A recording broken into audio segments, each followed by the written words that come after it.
नमस्कार, मी अमोल जोशी. माझा mid day पाहताय आपण. पहिली महत्त्वाची बातमी आणि ही मोठी बातमी आहे अवकाळीबाबतची. राज्यामध्ये गेल्या 2 दिवसांपासून हवामानामध्ये वेगानं बदल झालेत. ठिकठिकाणी विजांच्या कडकडाटासह अवकाळी पाऊस कोसळतोय. मराठवाड्यातील बीड, पाटोदा आणि वडवणीसह ठिकठिकाणी अवकाळीनं जोरदार हजेरी लावली आहे. या पावसामुळे रब्बी हंगामातील पिकांना फटका बसलाय.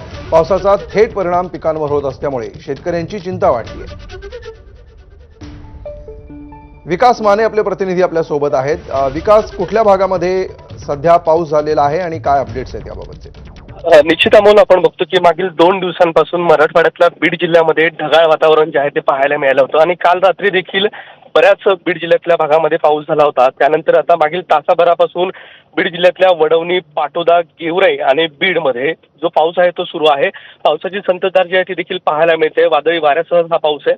खरं पाहिलं तर याचा फटका जो आहे तो विशेषतः शेतकऱ्यांना बसल्याचं देखील पाहायला मिळते, कारण की रब्बी हंगामातील पिकं असतील त्याबरोबरच जी काही पालेभाज्या वर्गीय पिकं असतील ते काढणीला आलेली होती आणि त्यामुळे या पावसाचा फटका जो आहे तो देखील प्रामुख्यानं याला बसल्याचं पाहायला मिळते आणि त्यामुळेच या पावसामुळे पुन्हा एकदा शेतकरी जो आहे तो संकटात सापडण्याची शक्यता या ठिकाणी वर्तवली जाते आहे.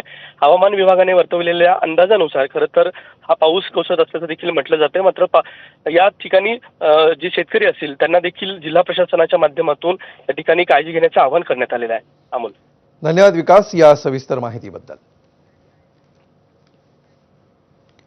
तर यवतमाळला देखील अवकाळी पावसाचा फटका बसलाय. राळेगावमध्ये वादळी वाऱ्यासह अवकाळी पाऊस झालाय. अनेक भागांमध्ये जोरदार गारपीटही झाली आहे. त्यामुळे शेतकऱ्यांना मोठा फटका बसलाय. गहू आणि हरभरा या पिकांचं मोठं नुकसान झालंय.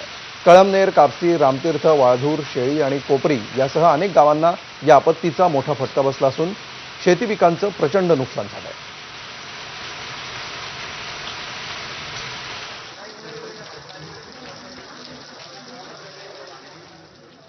पुढची बातमी आहे पुण्यातून. पुण्याच्या येरवडा परिसरातील भूमी अभिलेख कार्यालय